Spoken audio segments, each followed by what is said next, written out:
Bismillahirrahmanirrahim. Honorable Rector, NUST, Lieutenant General Retired Engineer Javed Mahmood Bukhari Sahab Hilal-e-Imtiaz, Respected Excellency Mr. Mehmet Pachachi, Ambassador of the Republic of Turkey in Pakistan, distinguished guests from the industry, faculty members, officers, and my dear students. There is arrangement for people who don't understand English for translation in Urdu. It is always better I speak in my own language so that if this speech is telecast or goes to a broader audience, तो उर्दू समझने वाले लोग हमारे यहाँ ज़्यादा हैं। तो इस इजाज़त के साथ मैं सबसे पहले तो इस बात का ज़िक्र करूँ कि नस्ट यूनिवर्सिटी मुझे बहुत हर दिल अज़ीज़ कैफियत मेरे दिल के अंदर रहती है उसके लिए, क्योंकि जिस अंदाज से जिस एक्सेलेंस की आप कोशिश करते हैं तो वो उस एक्सेलेंस की ज़रूरत पाकिस्तान में शदीद है, और नंबर्स की भी शदीद ज़रूरत है। वो अलग कोई महफ़िल होगी उसमें बात करूँगा, मगर जिन आइडियल्स के साथ और जिस पाकिस्तानियत के साथ आप यूनिवर्सिटी के तलबा के अंदर इल्म, हुनर और उसके साथ साथ एक पाकिस्तानियत का जज्बा पैदा करते हैं, ये बहुत ज़रूरी है इस वक्त कौम के लिए। दूसरी बात मैं ये कहना चाहता हूँ कि पाकिस्तान और तुर्की के ताल्लुक़ात जो हैं वो बहुत पुराने हैं। मैं समझता हूँ दो रीजन्स हैं पाकिस्तानी, जो पाकिस्तान बना तो जितना अरसा हुआ 70 साल से ज़्यादा हो गए, दो रीजन्स ऐसे हैं जिनसे हमारा तारीख़ी और पुराना ताल्लुक़ है। एक हरमैन शरीफैन से 1400 साल से ज़्यादा का ताल्लुक़ है, और उसके साथ साथ फिर तुर्की से भी सैकड़ों साल पुराना ताल्लुक़ है। लोगों को याद नहीं रहती बातें।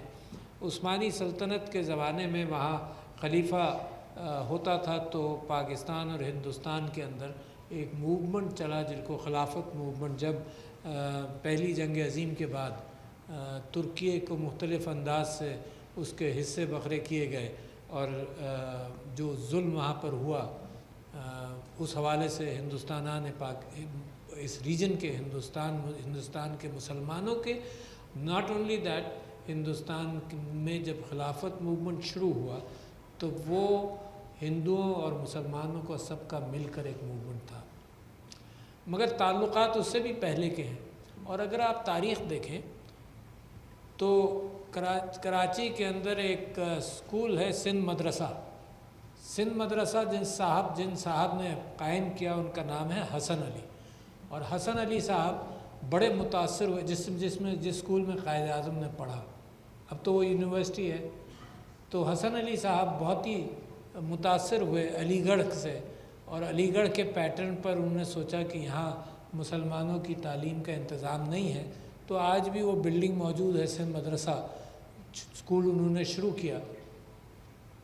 हसन अली साहब की पैन इस्लामिक सोच जो थी वो ऐसी थी कि उन्होंने तुर्किया के में ज़लज़ले और किसी आफ़तों के एतबार से फ़ंड्स जमा किए। आज भी उनकी रसीदें मौजूद हैं तारीख़ के रिकॉर्ड्स के अंदर, और उनको लक़ब मिला, हमारे तुर्क भाई जिन अलक़ाब से दोस्तों को और जिनका कोऑपरेशन है या छोटा एहसान करते हैं उनको अफंदी का लफ्ज़ देते हैं। तो हसन अली साहब हसन अली अफंदी के नाम से अपने ख़ानदानी नाम के साथ उन्होंने अफंदी लगाया, और उनका ख़ानदान आज भी मौजूद है। मगर वो 1880 उस ज़माने की वो हमारी तुर्क पाकिस्तान दोस्ती की मिसाल है। सिर्फ वही नहीं, एक और नाम आपको बताऊं, सर हाजी अब्दुल्ला हारून, जिन्होंने डॉन अखबार भी सेटअप किया, कायद आज़म के बहुत बड़े साथी थे। तो रसीदें अगर तुर्की की तारीख़ में देखी जाएं तो उनको भी लक़ब दिया गया है एफएनडी अब्दुल्ला, हाजी अब्दुल्ला हारून। फिर जिन लोगों ने ये काम किया, तो तुर्की की पहली कॉन्सुलेट बनी कराची में, उसी में ये लोग नामज़द हुए। उसके बाद परमानेंट एम्बेसी बनी है 1912, और उस ज़माने की बात है, मुझे एग्जैक्ट याद नहीं। तो उनकी औलाद हसन अली साहब के बेटे शायद, उनको बनाया गया एम्बेसडर। फिर और क्या मुझे याद आता है कि एक जब तुर्की की जंग रूस के साथ हुई, क्रीमिया वगैरह की लॉस के बाद, तो पाकिस्तान से ख़ास तौर पर पेशावर और पंजाब से एक 25-30 लोगों का बड़ा प्रोमिनेंट अंदाज से एक ग्रुप गया जो उनके साथ लड़ा भी, उनके साथ खड़ा हुआ, वहीं सेटल हो गए बहुत सारे। उसमें एक पेशावरी जेंटलमैन थे, नाम मैं भूल रहा हूँ, एक पेशावरी जेंटलमैन थे जो वहाँ सेटल हो गए, और सेटल होने के बाद उनकी बड़ी कदर की तुर्किया के भाइयों ने कि ये तो आकर हमारे साथ इन्होंने हमारे मुल्क का दिफा किया। अब्दुर्रहमान पेशावरी, सी माशाअल्लाह, थैंक यू वेरी मच। तो अब्दुर्रहमान पेशावरी को तुर्किया ने उस्मानी सल्तनत का एम्बेसडर भी काबुल बनाकर भेजा अफ़गानिस्तान में। तो हमारे ताल्लुकात, मैं इस वजह से आपसे कहना चाहता था कि जब दोस्ती का ज़िक्र हो तो हमारे जो नौजवान हैं उनको उस तारीख़ का भी इल्म होना चाहिए। तो Abdurrahman Peshawari became the ambassador and I think he died in Pakistan, I don't remember exactly, but tremendous level of love between us. और जो लोग हम में से तुर्किया जाते हैं उनको वो चीज़ सड़कों पर नज़र आती है। मेरे पास भी बहुत सारे इंसिडेंट्स हैं सुनाने के लिए कि सड़क पर जो मेरे तुर्क भाई मोहब्बत का इजहार करते हैं, ये बहुत अजीम सा एक ट्रेजर है जिसका अंदाज़ा और जिसकी कैफियत को बढ़ाना चाहिए। अब मैं आ जाऊँ ज़लज़ले की तबाहकारियों पर। तो जैसे ही वहाँ से इमेजेस आने शुरू हुए और 10-12 हज़ार तक फिगर पहुँचा, तो मैंने अखबार में और टेलीविज़न पर लोगों के प्रेडिक्शन सुनना शुरू किए। और मुझे जब से ये ख्याल हुआ, लोगों ने कहा कि जो डैमेज है तो ये तकरीबन 50,000 तक जाएगा, तो एक बड़ी परेशान कुन कैफियत थी। उसके अंदर जिस तरह से लोगों ने, तुर्क हुकूमत ने, वॉलंटियर्स ने, दुनिया भर से वहीं के लोगों की वॉलंटियरशिप ने जिस तरह से मेहनत की, वो आप लोगों ने कई हफ्ते मुसलसल आप देखते रहे कि क्या करना पड़ा। उसमें हमारे लिए 2 असबाक हैं। एक सबक ये है कि खैरात का जज्बा मुसलमानों की रूह के साथ है। और मैं पिछले दिनों में नरेट करता था, पिछले दिनों फिर याद आई तो मैं आपके सामने हुजूर अकरम सल्लल्लाहु अलैहि वसल्लम की 2 हदीसें की रिवायत करूँ। एक, मुसलमान पर एक टैक्स है जिसको ज़कात कहते हैं, दैट इज़ अ कंपल्शन, जो भी हालात हों आपने वो टैक्स देना है। एक खैरात का जज्बा है, और खैरात का जज्बा मेरे नबी सल्लल्लाहु अलैहि वसल्लम ने मुसलसल अपनी गुफ्तगू में, अपने माहौल के अंदर, अपने हालात में, उनका बाग था, उससे जितनी आमदनी होती थी वो भी खैरात में जाता था। खैरात का जज्बा आउटस्टैंडिंग था, यानी पेट पर पत्थर बांधकर लोगों को खाना खिलाना। जब वो इस्लाम के अंदर माल और दौलत भी आ गया, तब भी उनका रहन सहन बिल्कुल वैसे ही रहा। उसके अंदर एक वाक़या है जो मुझे बड़ा इम्प्रेस करता है, क्योंकि इंसान की जो पर्सनैलिटीज़ हैं वो सबसे ज़्यादा इम्प्रेस करती हैं लोगों को। तो हुजूर अकरम सल्लल्लाहु अलैहि वसल्लम ने एक दिन एक महफ़िल में ये कहा कि लोगों, अल्लाह को कर्ज़ की ज़रूरत है। लोगों को बड़ा ताज्जुब हुआ कि अल्लाह को कर्ज़ की ज़रूरत है, वो तो मालिकुल मुल्क है, वो कायनात का मालिक है, उसको क्या कर्ज़ की ज़रूरत। तो मेरे नबी ने कहा कि अल्लाह ने जो निज़ाम बनाया है उसके अंदर तुम्हें अमानत दी है, उस अमानत में से अल्लाह को कर्ज़ दो, क्योंकि वो अमानत थी, इसलिए अल्लाह को कर्ज़ की ज़रूरत है। तो एक साहबी जो बड़े बेचैन हुए, वो पीछे से आगे गए और उन्होंने कहा कि हुजूर, मैं अपना हाथ आपके हाथ में और आप अपना हाथ मुझे दीजिए, तो मैं हाथ पकड़कर कोई बात आपसे कर सकूं। तो मैं तसव्वुर करता हूँ उन साहबी की खुशकिस्मती कि हुजूर ने अपना हाथ उनके हाथ में दिया। तो उन्होंने कहा कि हुजूर आप ये बताइए सल्लल्लाहु अलैहि वसल्लम कि अल्लाह को कर्ज़ की ज़रूरत है। कहा अल्लाह को कर्ज़ की ज़रूरत है। तो कहने लगे कि मैं आज ही ये कर्ज़ देना चाहता हूँ, और कुछ नबी से नहीं कहा। गए अपने घर, और उनका एक बाग था, उन्होंने दूर से आवाज़ दी, बेगम घर से निकल आओ, ये घर मैंने अल्लाह को कर्ज़ के तौर पर और ये बाग अल्लाह को कर्ज़ के तौर पर दे दिया। और बेगम भी कितनी बड़ी खातून होगी कि उसने पूछा नहीं कि मियाँ तुम क्या कर गए। उन्होंने अपने मुलाजिमों को और बच्चों को आवाज़ दी कि चलो ये घर और ये बाग हमने अल्लाह को कर्ज़ के तौर पर दिया। ये थे वो जायंट्स जिन्होंने इस्लाम का पैगाम दुनिया में दिया है। इसी तरह से फिर गरीब और अमीर के फ़र्क के हवाले से भी कर्ज़ देने के मामले में कोई फ़र्क नहीं। एक साहबी मुसलसल सुनते रहे, गरीब से आदमी थे, मज़दूर थे, वो सुनते रहे कि उस हज़रत अबू बकर ने अपनी सारी चीज़ें दे दी खैरात में, हज़रत उस्मान ने अपनी आधी जायदाद दे दी। तो उन्होंने नबी से सवाल किया बड़ा सिंपल सा कि मेरे नबी, मैं तो गरीब आदमी हूँ, मेरे पास तो कुछ नहीं है देने को, तो मेरे लिए जन्नत नहीं होगी, उस्मान के लिए और अबू बकर खुलफ जो बाद में खलीफा बने उनके लिए होगी। तो मेरे नबी ने कहा कि कल जो तुम्हारी कमाई हो वो लेकर आना कल। तो जब दूसरे दिन वो गए, कमाई दी, तो उसमें से मेरे नबी ने सिर्फ इतनी चीज़ निकाल ली जो चंद खजूरों की बाबत होती, और उन्होंने कहा कि जाओ तुम खैरात करो। तो लिहाजा ये स्पिरिट जो है, ये मुसलमानों की स्पिरिट आज भी ज़िंदा है, क्योंकि मैं जानता हूँ कि खैरात के मामले में मुसलमान अभी भी दुनिया की दूसरी तहजीबों में आगे है। और खैरात का जज्बा सिर्फ माल का नहीं होता, इल्म का होता है, उस वक्त सर्विसेज का होता है। और जब मैं उस वक्त की सर्विसेज का जिक्र करूं तो मैंने यहाँ पर लिखा था कि कुछ चीज़ें ऐसी हैं जो मैं पाकिस्तान के लोगों से भी कहना चाहता हूँ। एक तो ये कि जितना दिल खोल कर हम तुर्की के साथ इस दोस्ती का इजहार करें वो बेइंतहा ज़रूरी है। और आज की कॉन्फ्रेंस, और मैं शुक्रिया अदा करता हूँ नस्ट का कि उन्होंने इस ताउन को एक इंस्टीट्यूशनल शेप के अंदर इसको कायम किया। This is nothing but returning each other favours through out generations. ये अभी के नहीं, ये हम भी रिटर्न करेंगे, वो भी रिटर्न करेंगे। ये फेवर्स हमदर्दी और मोहब्बत के अंदर इन्हीं से मोहब्बतें मुस्तहकम होती हैं। अब जब मैं ज़लज़ले की बात करूं तो कल भी आया यहाँ पर, मैं आपसे गुजारिश करता हूँ, पूछना चाहता हूँ तालिब इल्मों से कि आप में से कितने बच्चे CPR जानते हैं? हाथ उठाकर बताओ। Half of you probably. और बाकी हाफ क्या करेंगे? वो दूसरे को बुलाएंगे अगर कोई कैफियत ऐसी हो जाए, ठीक है ना। तो एक ये बेइंतहा ज़रूरी है हादसों में। और मैं आपको अपना वाक़या बताता हूँ कि मैं हुंजा में था और गाड़ी में सवार था, तो मुझे एकदम से गाड़ियाँ रुकी और कहा यह गया कि जनाब ये आगे एक्सीडेंट हुआ है। अच्छा, और मुझे फिर हमारी सिक्योरिटी वाले बड़ी एहतियात करते हैं कि कोई नुकसान ना हो, क्योंकि मेरा नहीं, मेरी जान नहीं बचाते बल्कि प्रेसिडेंट की जान की फ़िक्र होती है। मेरी जान तो सैक्रिफाइस हो सकती है कभी भी। तो उन्होंने कहा जी आप गाड़ी से नहीं उतरेंगे। तो मैंने कहा क्यों नहीं उतरूँगा? कि जी एक्सीडेंट हो गया। तो मैं कहा यार कोई है डॉक्टर, क्या है, मुझे तो उतरने दो, मैं फ़र्स्ट एड तो दूँ कुछ। तो एक्चुअली देखा तो वो बच्चा था, म्यूज़िशियन था, इतना खूबसूरत था बच्चा कि वो एक दिन पहले उसने बच्चों को जमा कर कर म्यूज़िक मुझे सुनाया भी था।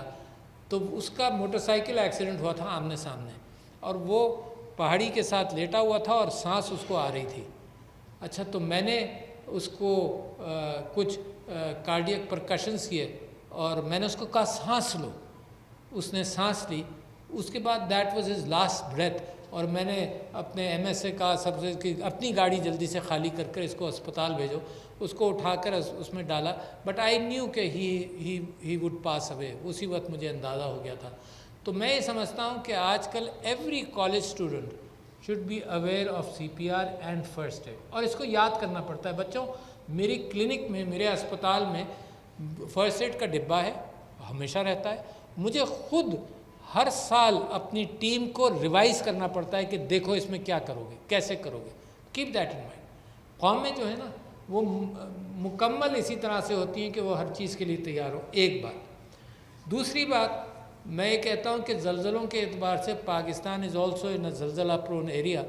तुर्की के अंदर जो नुकसान आपने देखा उसके हवाले से लोग, हमें भी और तुर्की के बयानात से भी मुझे अंदाज़ा हुआ कि अब कंस्ट्रक्शन के अंदर they will be taking more and more precautions. Number 1 new constructions, number 2 existing constructions, दोनों की फ़िक्र करनी पड़ेगी। अगर कराची आप जाएं, जो मेरी कॉन्स्टिट्यूंसी थी वहाँ पर हिजरत कॉलोनी है।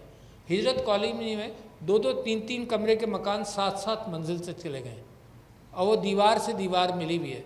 एंड आई फेयर, क्योंकि वो एक इलीगैलिटी भी कंस्ट्रक्शन में है कि उसके इतने प्रोसीजर्स ही होंगे, एक ज़लज़ले के अंदर खुदा न खास्ता वो ढेर हो जाएंगे। तो एग्जिस्टिंग स्ट्रक्चर्स के अंदर, यहाँ इंजीनियरिंग के स्टूडेंट शायद हों, NUST university of science and technology है, इंजीनियर, आप ख़ुद भी इंजीनियर हैं, तो शेयर वॉल्स बनाई जाती हैं एग्जिस्टिंग स्ट्रक्चर्स के अंदर। अच्छा, शेयर वॉल्स क्या होती हैं कि एक ग्रिड, स्क्वायर ग्रिड्स, समझ लो 3-3 फीट का स्क्वायर ग्रिड दीवार के साथ लगा दिया जाता है मेटल का, कि ये दीवार कोलैप्स ना हो। तो हालांकि कंस्ट्रक्शन पुअर हो मगर इसको ऐड कर दिया जाता है अर्थक्वेक प्रिवेंशन के एतबार से, शेयर वॉल्स। दूसरे, आप गौर से देखना बच्चों, जब आप किसी ब्रिज के पास से गुजरते हैं तो ब्रिज के पिलर में, अच्छा अर्थक्वेक से नुकसान क्यों होता है? जब आप ऊपर से छलांग मारे नीचे तो कम से कम हमारे फौजी भाइयों को ये सिखाया जाता है और आप मेंटली जानते हैं कि आप अपने पैरों से कुशन करते हैं अपनी जंप को जब बैठते हैं। अगर कुशन नहीं करें you can come to into a fracture. और आपने ये भी देखा होगा कि जो लोग इसमें एफिशिएंट हो जाते हैं वो एक एक दो दो मंजिल से भी गिरते हैं और कलाबाजियाँ खाते हैं just to handle the shock in their bones which are brittle, but just cushioning it है, वो शॉक अब्जॉर्बर की तरह उसको कुशन करते हैं। तो अब आप ब्रिजेस के नीचे, हर पिलर के नीचे देखना, ब्रिज के पिलर के साथ और ऊपर ब्रिज के दरमियान एक इतनी चौड़ी आम तौर पर कई प्लेटें होती हैं। प्लेटों की बारीकी आपको नहीं नज़र आएगी, but what it does is कि अगर अर्थक्वेक होता है ना तो ये फ्लेक्सिबिलिटी है उस जगह पर, तो टूटेंगी नहीं चीज़ें, the little flexibility. You'll be surprise, मेरे लिए बड़े सरप्राइज़ की बात थी कि नई बिल्डिंगों में जो ऊंची बिल्डिंग होती हैं उनके बाकायदा जैसे मोटरसाइकिल के और गाड़ियों के शॉक एब्जॉर्बर स्प्रिंग्स होते हैं, वो पिलर्स के 50 मंजिल बिल्डिंग, 60 मंजिल बिल्डिंग के पिलर्स के नीचे उस मेटल टाइप के शॉक एब्जॉर्बर्स होते हैं कि वो अर्थक्वेक को कुशन कर लें। तो ये तो इंजीनियरिंग की बात है जिसके अंदर पाकिस्तान को फ़िक्र करनी चाहिए कि कंस्ट्रक्टेड बिल्डिंग्स में और न्यू बिल्डिंग में तो यकीनन इसका सिस्टम होगा, मगर कंस्ट्रक्टेड बिल्डिंग्स के अंदर भी डेवस्टेशन को रोकने के लिए करें। तीसरी बात कि मैं और आप क्या करेंगे। कल मैं इत्तेफाक से जब ज़लज़ला आया तो मैं ऐसे बाज़ार ऐसे वक्त पर गया था कि मुझे कुछ चीज़ देखनी थी और ख़रीदनी थी, तो मैं 9:30 बजे गया कि वो बंद हो जाएगा 10 बजे। तो मैं कहा कि लोगों के तंग भी कम होंगे, वहाँ पर ज़लज़ला आ गया, 4थी मंजिल पर था। अच्छा, एवरीबडी वॉज पैनिकिंग। माफ़ कीजिएगा जनाब, there are lot of things, मगर ये चीज़ इतनी ज़रूरी है everybody was panicking around me. कोई भाग रहा था, कोई 4थी मंजिल से कह रहा था कि अभी निकल जाओ। मैंने, that's not the how you behave. देखो अर्थक्वेक हो तो मेरी वजह से और आपकी वजह से सबको बात पता चलनी चाहिए। आपको एयरक्राफ्ट के अंदर दिखाते हैं ना एक बात कि जब अगर कोई बात हो, इमरजेंसी हो, तो सर के ऊपर हाथ रख कर झुक जाएँ, हैं? क्यों प्रोटेक्ट करें? सर को प्रोटेक्ट करना ज़रूरी है। बाकी जगहों के डैमेज जो है ना वो ठीक हो जाता है, रिपेयर हो जाता है। सर का डैमेज जो है वो आसानी से रिपेयर नहीं होता, बड़ा नुकसानदेह। इसी वजह से मोटरसाइकिल वाले हेलमेट पहनते हैं, ठीक है ना। तो झुक कर उसी अंदाज से अपने सर को प्रोटेक्ट करो। कोई ब्रिक गिरे, कोई चीज़ गिरे तो you must protect your head. दूसरी बात ये, बड़ी सिंपल सी बात, कि बीम के नीचे खड़े हो जाओ, चौखट के नीचे खड़े हो जाओ, आर्चेस के नीचे खड़े हो जाओ। वो देर से गिरेंगे, कभी कभी पूरी बिल्डिंग गिरेगी तो सभी गिरेगा, मगर आपको टाइम लैप्स वक्त मिल जाएगा कुछ करने का। एलिवेटर्स मत लो। कल मुझे ज़बरदस्ती सब लोगों ने कहा लो, मैं कहा नहीं एलिवेटर्स में नहीं जाना चाहिए। उन्होंने कहा नहीं खड़ा है, चले उसमें बैठ जाए।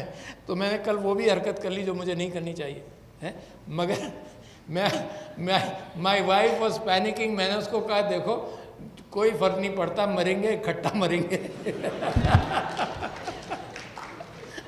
और मेरी इन सारी बातों का उसको असर नहीं हुआ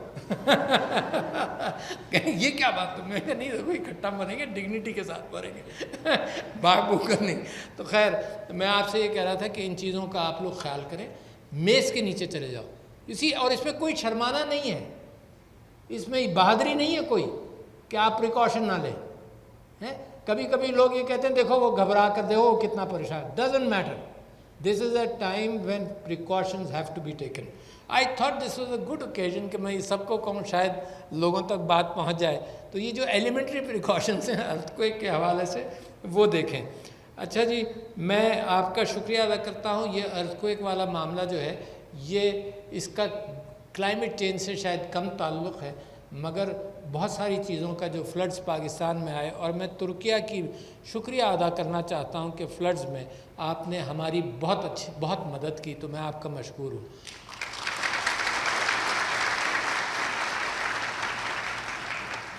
अच्छा, जब ये जो ज़माना आया है इसके अंदर 3-4 चीज़ें होनी चाहिए। एक तो रेजिलियंस जो तुर्किया के दोस्तों ने दिखाई, जिस अंदाज से इंसानी हमदर्दी में लोग इंसानी हमदर्दी के एतबार से रिकवर करते हैं, ये रेजिलियंस सोसाइटी के अंदर इंश्योरेंस के ज़रिए, कोई बहुत सारे प्रैक्टिकल प्रोसेसेस भी होते हैं रेजिलियंस के, उन रेजिलियंस का इंतखाब हम करें। हमारे यहाँ वफाकी मुहतसिब बैंकिंग के मौजूद हैं, टैक्सेशन के मुहतसिब जो हैं उनसे मैंने कहा कि crop insurance can add resilience to the damage.